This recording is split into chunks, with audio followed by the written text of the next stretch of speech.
Leute, es ist Black Friday und somit für mich und mein kleines Unternehmen die einzige Möglichkeit, in diesem Jahr eine größere Rabattaktion zu veranstalten. Ich bin auch nach wie vor die einzige Mitarbeiterin dieses Unternehmens und es ist immer noch komplett eine One-Woman-Show. Das heißt unter anderem, dass ich all eure Bestellungen selbst bearbeite und ich freue mich auch jedes Mal, wenn ihr irgendwelche coolen Sachen in dieses Feld für die Hinweise reinschreibt. Manchmal ist es einfach nur so ein liebe Grüße Shenya, vielen Dank für dein Content Shenya oder aber auch ein Witz und ich muss euch echt sagen, manche eurer Witze sind einfach nur großartig und ich sitze dann immer da beim Abarbeiten der Bestellungen und lache mich wirklich kaputt über die Witze, die ihr in dieses Hinweisfeld reinpackt. Und danach drucke ich natürlich auch die Label aus, ich packe die Kartons, ich befülle die Kartons. Ich muss dazu sagen, dass mein Freund mir dabei hilft, diese Bestellungen wegzuschicken. Wir machen das nämlich so, dass wir das direkt bei unserer kleinen Post im Ort abgeben, damit die Post ja auch so ein bisschen hier mit dran verdienen kann, denn die beziehen natürlich ihr Geld daraus, dass sie möglichst viele KundInnen haben und ich finde es einfach schön, diese kleine Poststelle in meinem Ort zu unterstützen, anstatt diese Pakete von DHL direkt abholen zu lassen. Starten wir mit meinem Reinigungsgelee und dieses Reinigungsgelee ist der absolute Renner in meinem Shop. Ich glaube, es ist sogar gleich auf mit meinem Gesichtswasser, was mich extrem happy macht.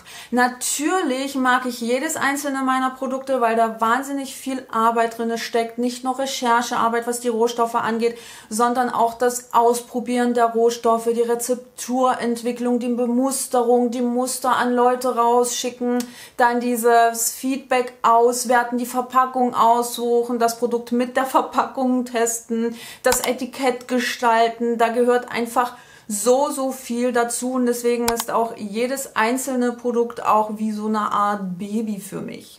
Als ich mir Gedanken bezüglich meines ersten Reinigungsprodukts gemacht habe, ist mir sofort das Thema Cleansing Balm in den Kopf geschossen, weil ich einfach diese Ölreinigung super angenehm finde im Vergleich zu einer reinen Tensidreinigung. Und ich war schon immer Fan von Reinigungsölen, aber auch Cleansing Balms, wobei ich die Kategorie der Cleansing Balms ein bisschen mehr bevorzugt habe, weil ich das Ganze praktischer fand. Aber was mich bei den meisten Cleansing Balms extrem gestört hat, ist die Tatsache, dass da oftmals Polyethylen innerhalb der Formulierung verwendet wurde. Und ja, das fand ich einfach bezüglich solcher Rinse-Off-Produkte nicht unbedingt zweckmäßig und sinnvoll. Und viele Cleansing Balms, die ich ausprobiert habe, waren zudem parfümiert und das wollte ich in meinem Reinigungsprodukt auch nicht unbedingt haben. Und deswegen war ich auf der Suche nach einer Alternative und habe geschaut, wie man das eventuell anpassen könnte oder wie man ein Alternativprodukt entwickeln und herstellen könnte, was meinen Ansprüchen genügt und was ich selber sehr gerne verwende. Und auf Grundlage dieser Vorgaben und Ideen wurde mein Reinigungsgelee entwickelt. Natürlich hat das alles ein bisschen gedauert, bis ich das perfekte Produkt in Händen halten konnte. Also es hat definitiv einige Muster gebraucht, aber ich finde, das Warten hat sich absolut gelohnt, denn ich bin richtig happy damit. Und selbstverständlich werden all meine Produkte bei einem in Deutschland ansässigen Kosmetikhersteller hergestellt. Also es ist jetzt nicht so, dass ich hier zu Hause rumstehe und die ganzen Sachen selber anrühre. Also das könnte ich gar nicht leisten. Das Besondere an dem Reinigungsgelee ist die Textur und das Aufschmelzverhalten. Ich persönlich finde, dass es so ein bisschen an Honig erinnert und ihr könnt es natürlich sowohl morgens als auch abends für die Gesichtsreinigung verwenden. Am besten ist, ihr schmelzt das Reinigungsgelee in euren Handinnenflächen auf, wodurch es so ein bisschen ölig wird. Dann tragt ihr das auf euer Gesicht auf, massiert das ein und spült das Ganze mit lauwarmem Wasser wieder runter. Ich kenne aber auch Leute, die sich so ein paar Böppel von dem Reinigungsgelee nehmen und das im Gesicht verteilen und dann erst im Gesicht das Reinigungsgelee aufschmelzen, um es danach wieder runterzuspülen. Das Gelee enthält natürlich keinerlei deklarationspflichtige Duftstoffe oder anderweitige Parfümierung. Das würde auch definitiv keinen Sinn machen, denn ich bin selbst Duftstoffallergikerin und könnte das Produkt ansonsten überhaupt nicht verwenden.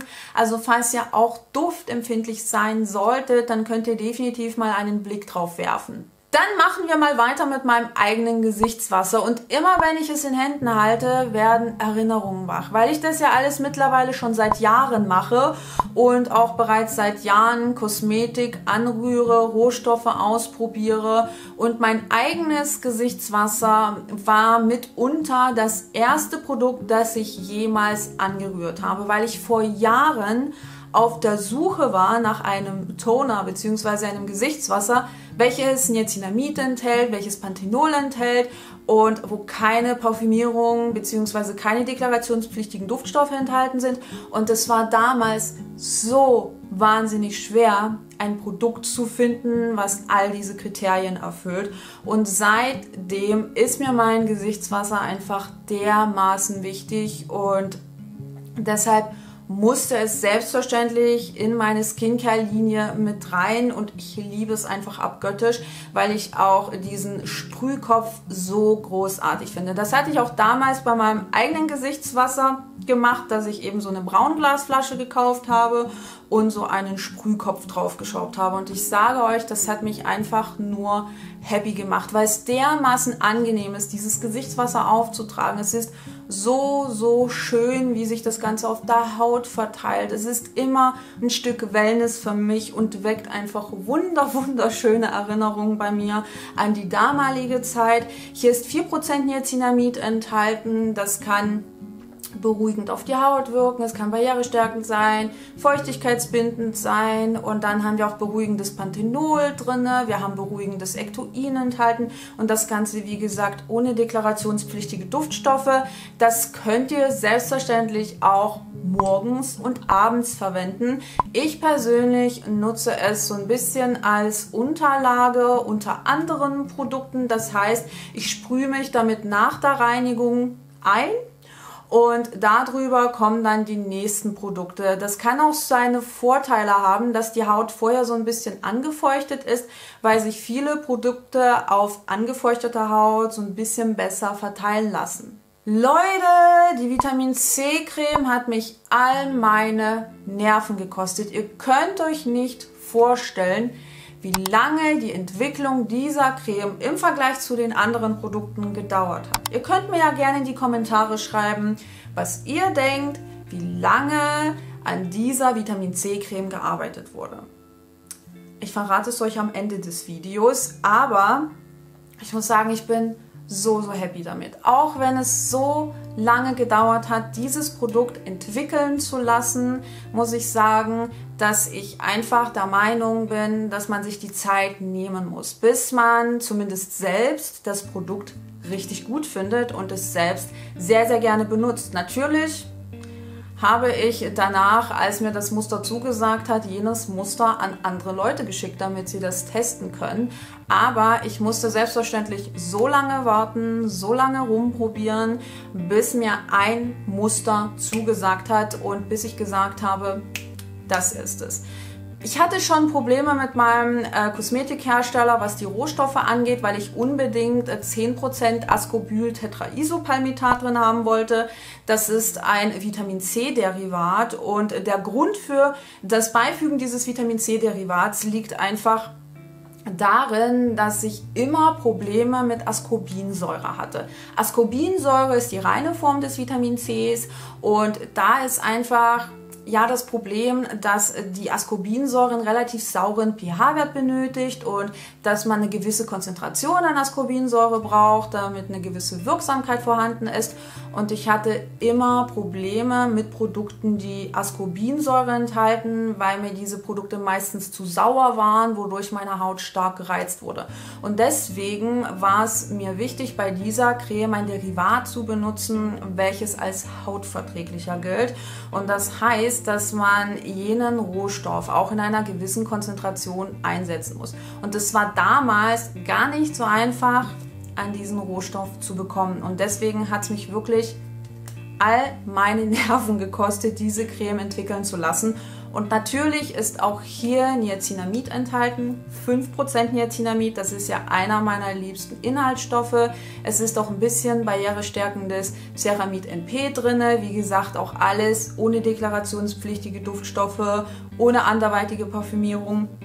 Und die Creme habe ich ganz bewusst in diesen Airless Pumpspender packen lassen. Und ihr könnt euch nicht vorstellen, wie teuer die Dinger sind. Also Airless Pumpspender sind relativ kostenintensive Primärverpackungen. Das heißt, wenn man wieder so ein bisschen Lust hat, sich zu beschweren, warum in der Drogerie bestimmte Produkte nicht in einem Airless Pumpspender daherkommen oder nicht in so einem Pumpspender daherkommen, das liegt einfach an dem Preis. Ansonsten kann man diese Drogeriepreise einfach nur schwer halten.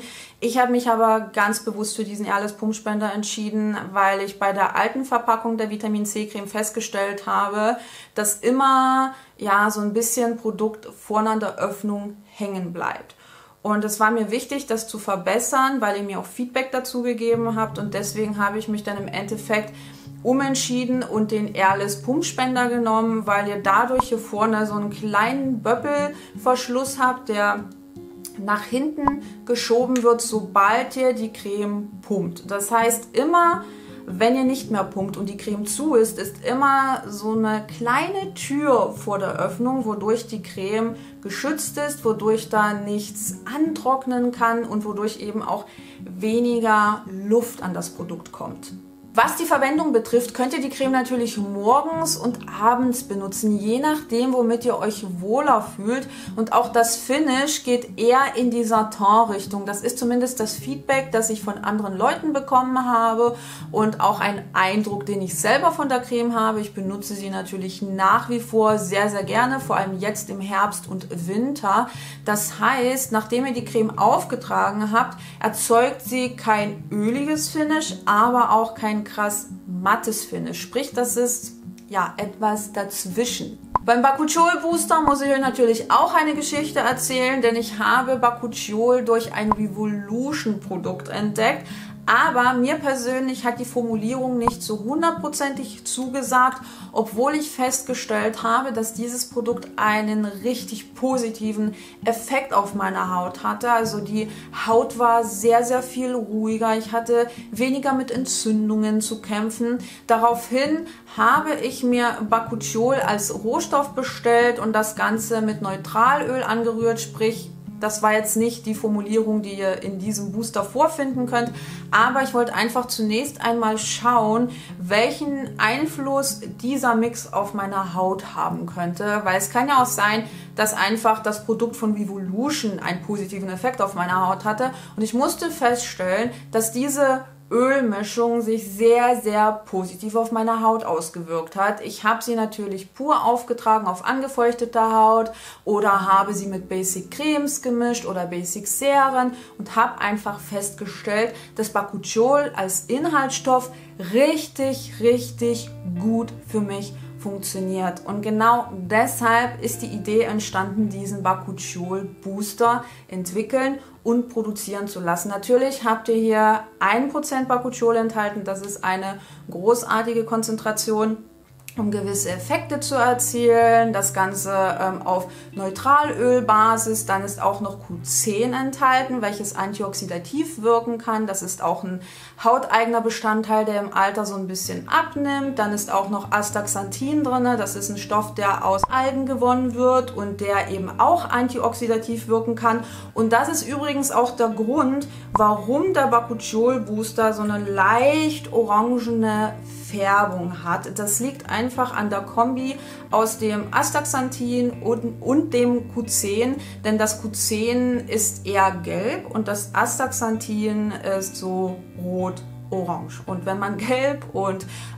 rot mischt, dann bekommt man so eine leicht orangene Färbung und den Booster könnt ihr natürlich auch morgens und abends benutzen, aber er eignet sich auch vor allem für morgens, weil eben diese antioxidativen Inhaltsstoffe enthalten sind. Ihr könnt ihn auch pur auf die angefeuchtete Haut auftragen, wenn ihr mit so öligen Texturen gut zurechtkommt, wenn ihr das mögt. oder ihr boostet einfach eure Serien, eure Cremes damit. Das heißt, ihr gebt euch was von eurem Lieblingsserum in die Handinnenfläche, tröpfelt ein paar Tropfen von diesem Booster mit rein, vermixt das so ein bisschen auf der Hand und gebt es dann auf die Haut drauf. Und zum Schluss tragt ihr morgens natürlich am besten noch eine Sonnencreme auf. Da habe ich keine in meinem Sortiment, aber ihr könnt sehr, sehr gerne hier auf das Video klicken und euch mal eine komplette Morgenroutine von mir anschauen, in der ich einige meiner Produkte benutze und natürlich auch einen Sonnencreme-Favoriten zeige. Und ich bin euch natürlich auch noch die Auflösung zur Entwicklungszeit meiner Creme schuldig. Hier hat das Ganze circa 2,5 Jahre gedauert. Ich bin gespannt, ob ihr richtig getippt habt. Falls ihr in meinem Shop bestellen solltet, dann freue ich mich schon riesig darauf, eure Pakete zu packen und bedanke mich im Voraus für die Unterstützung meines kleinen Unternehmens.